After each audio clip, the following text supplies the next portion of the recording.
Hi everyone, happy Wednesday. Thanks for joining me today and listening to my video, especially if you missed our book club meeting today.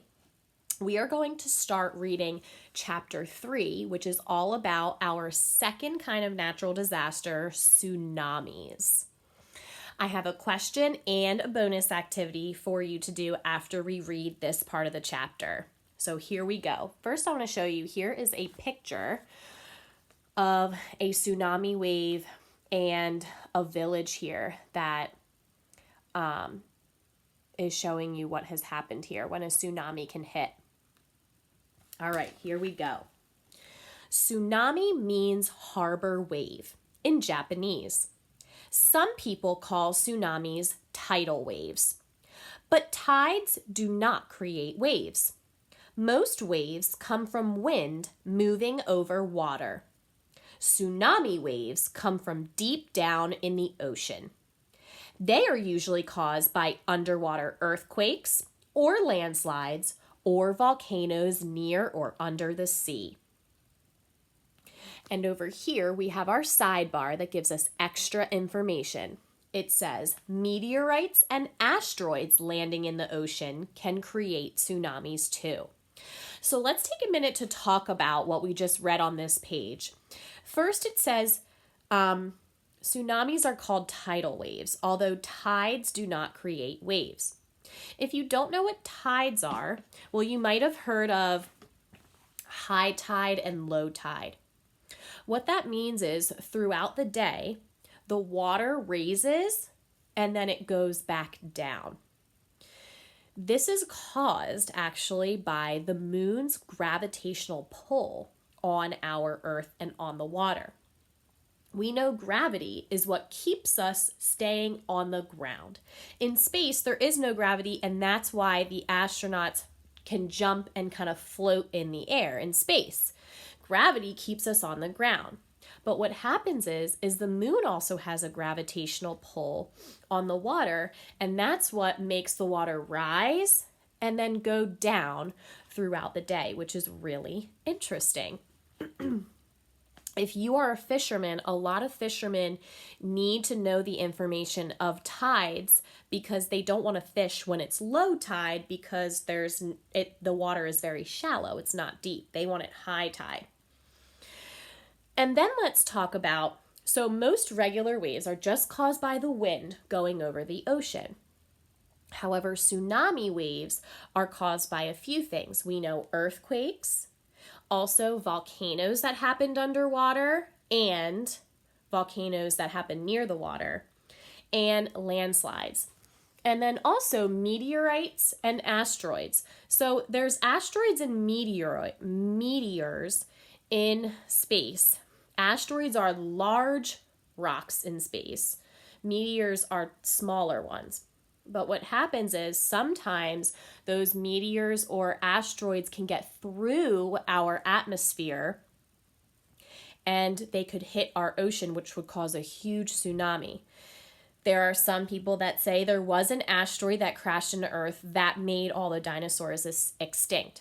You don't have to worry about that though, because it's very rare that a meteor or asteroid would get through our atmosphere because they would have to pass through, and usually our atmosphere, it would burn up the meteor or asteroid.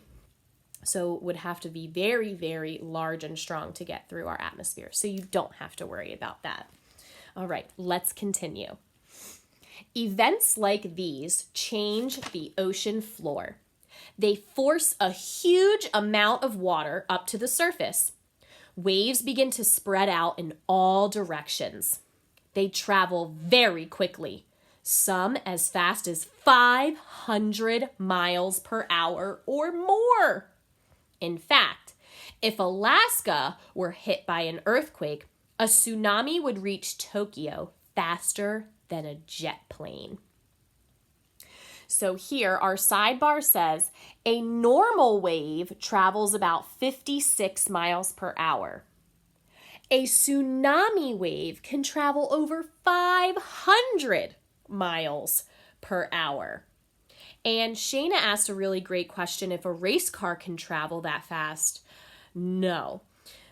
If it can travel faster than a jet plane, that is extremely fast. So here shows a picture of the wave beating the jet plane to the shore, to the beach.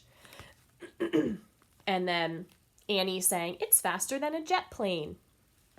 So that is crazy how much faster tsunami waves travel than just regular waves. And that's why they are also so destructive as well, because they can travel fast when they get onto the shore too. But let's listen to this. So it's going to talk about if you were out in the ocean when a tsunami wave was coming. But if you were in the middle of an ocean during a tsunami, you would scarcely, rarely notice a ripple. Like a ripple is just a small little wave, a tiny wave. In the open ocean, tsunami waves are usually only 1 to 2 feet higher than normal waves. Sailors rarely notice any change when the waves pass under their boats. So if you were farther out in the ocean and you were on a boat, you would really not even know that it was a tsunami wave that you just went over.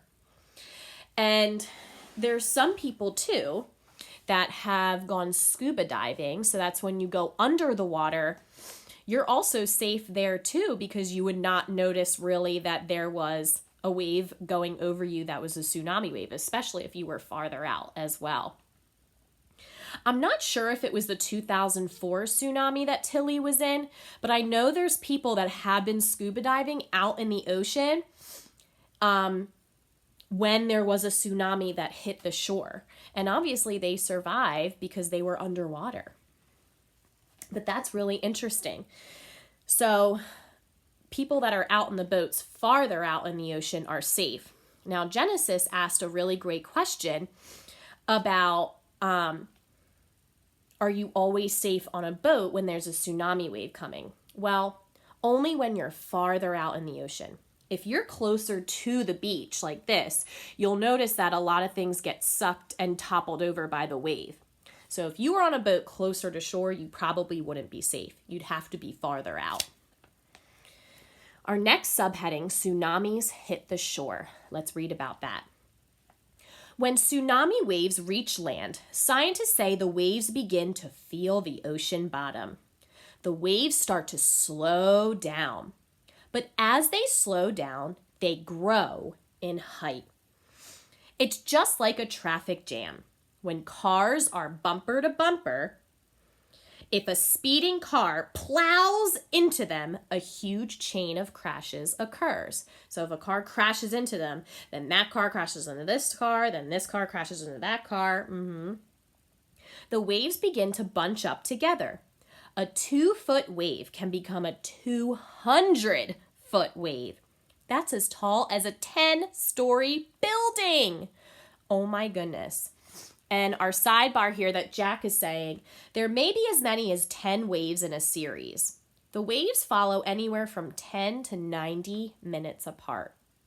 So what that's saying is, as the waves get closer to the shore, they're coming really fast, but then they slow down. And smaller waves go kind of into the other wave, and it makes the tsunami wave higher and higher and higher as it reaches the shore, kind of like the height of this wave here. Most people think a tsunami looks like a huge wave, but from the shore, the ocean's surface looks flat. People can't tell that danger is rushing toward them. Sometimes there are clues that a tsunami is on the way. One clue is that the water pulls back a long way from the shore. This is called a drawback. But sometimes the tide surges in and doesn't go back out again. The water seems to bubble and foam. Boats close to shore bob up and down violently.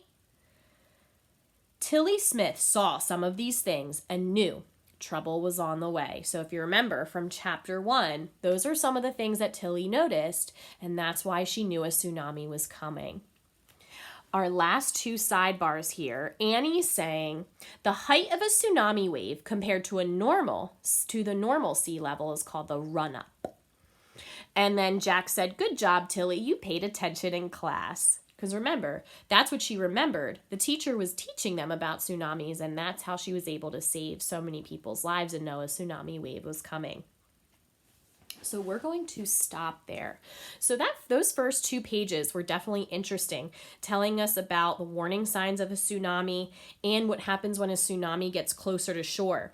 And I thought it was really interesting that if you're farther out in the ocean, you don't really feel the tsunami wave at all.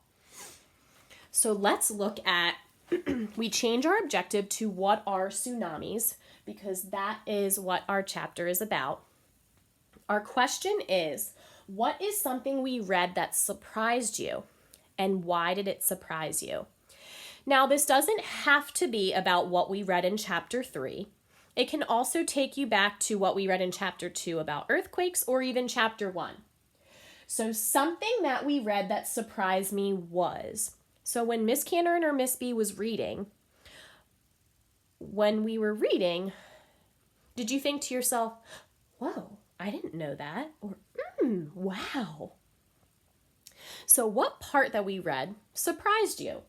And it surprised me because, why did that part surprise you? Did you not know that before? Did you think that was extremely interesting? So why did that part surprise you? So there's your first question. And of course, we have a bonus activity for you to do. The last paragraph that we read about was the warning signs of a tsunami. So what we want you to do is create your own tsunami warning sign for people on the beach. So here's your example. And you don't have to obviously use colored paper. You can just use regular paper. I put warning, tsunami zone. And then I said what to look for. Boats bobbing up and down, water pulling a long way back from shore, water bubbling or water foaming. So I put warning and then tsunami zone, because that means a tsunami could happen here, and then what people could look for before they go onto the beach, so that if they know what these signs are, they know what to look for in case a tsunami might come. And they might be able to save a lot of lives like Tilly did, and even their own life. So we want you to create your own tsunami warning sign for people that go onto the beaches, especially where places that tsunamis can happen to. So I hope you enjoyed reading this first part of chapter 3 with us. Remember our raffle in 2 weeks. Keep sending me your responses because we love hearing them. And also, every time you send me a response, your name is going into that hat and you have a better chance of getting pulled to get a special prize. Thanks for listening today, guys. See you later. Bye.